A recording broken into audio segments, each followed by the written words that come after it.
Hi friends, good morning, welcome to XMB. I hope आप सब अच्छे हैं and you are preparing well for examination. तो शुरू करते हैं आज का हमारा करंट अफेयर जो कि है 10 जनवरी 2023। Right, I hope you are revising. तो मैं आपको आपसे याद कम दिलाना शुरू करूंगा कि download the PDF and download the BPDF because I know you are revising. So बढ़ते हैं सबसे पहले न्यूज़ पे। RBI list 6 rating agency for the banks. तो देखो, ये न्यूज़ को पढ़ने से पहले इसके बैकग्राउंड को समझते हैं। अक्टूबर के मंथ तक इंडिया में टोटल 7 क्रेडिट रेटिंग एजेंसी था। यहां पे टोटल आपको 6 का नाम दिख रहा होगा, ठीक है।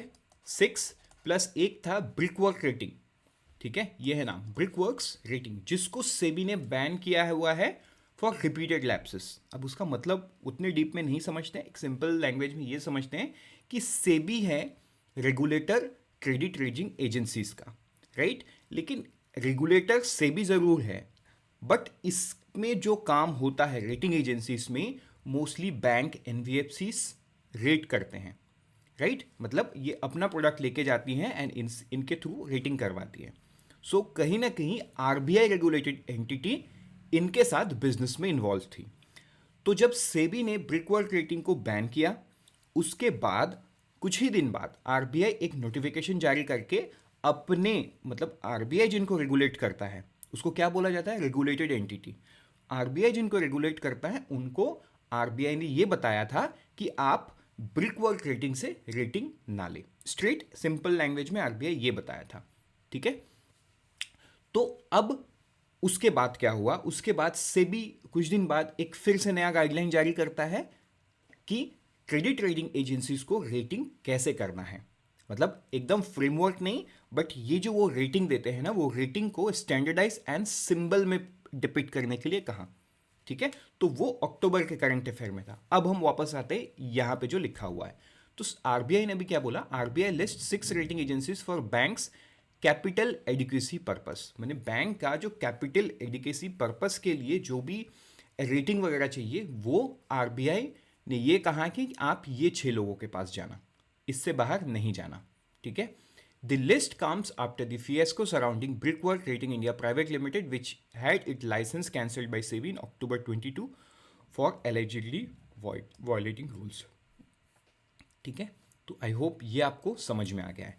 अच्छा, अब आप सोच रहे होगे तो इसमें नया बात क्या है। अगर इंडिया में 7 रेटिंग एजेंसी था, एक बैन कर दिया, तो आरबीआई भी 6 का नाम क्यों ले रहा है।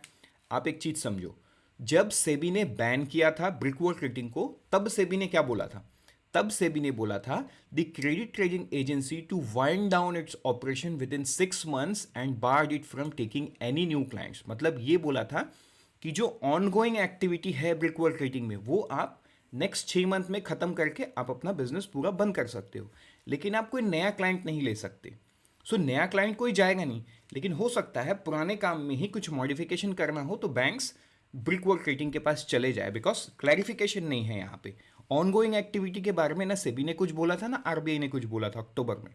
अब आरबीआई एकदम क्लियर हो गया है।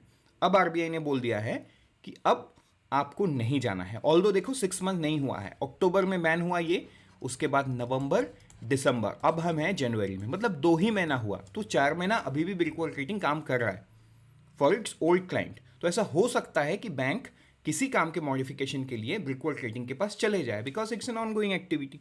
तो अब आरबीआई ने मना कर दिया उनको। आई थिंक अब आपको क्लियर हो गया टाइमलाइन के थ्रू कि क्यों आरबीआई ये लिस्ट लेके आया है, वाई इट वॉज रिक्वायर्ड। मतलब आपके मन में क्या कंफ्यूजन आएगा कि 6 मंथ तो काम कर सकते थे, तो आरबीआई क्यों आया। अब वो क्यों आया, आई होप आपको क्लियर हो गया है थ्रू दिस एग्जाम्पल। नहीं आया तो थोड़ा सा रिवर्स कर लो, आपको आ जाएगा समझ में, ठीक है। बढ़ते हैं आगे नेक्स्ट न्यूज़ में, वो है व्हीकल मार्केट। तो देखो, व्हीकल मार्केट मतलब सेल्स मार्केट की बात कर रहे हैं हम।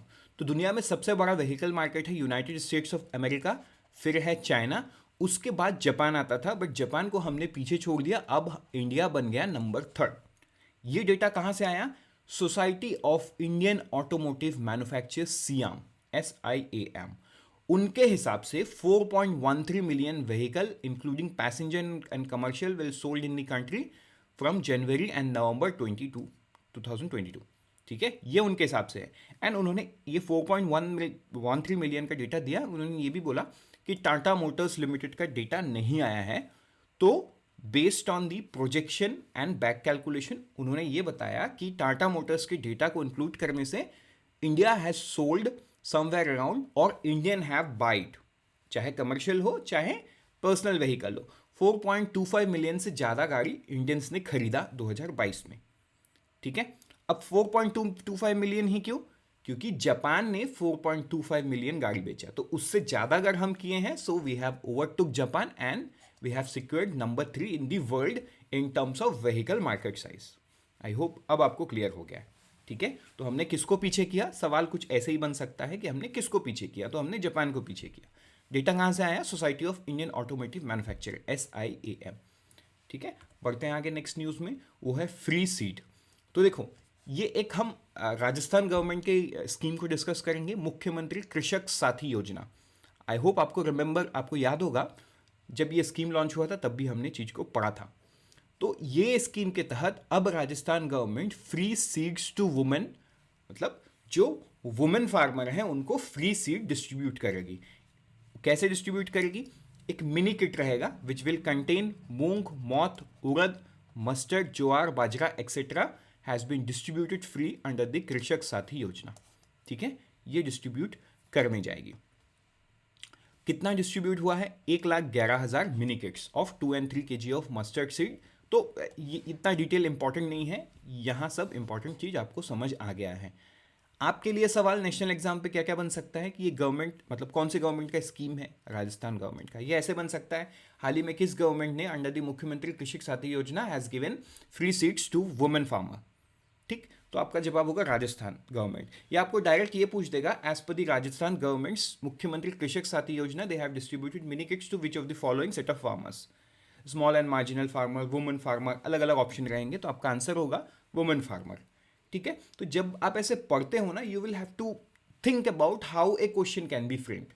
इतना डेटा बेस्ड कभी नहीं आता है, so don't get into such data.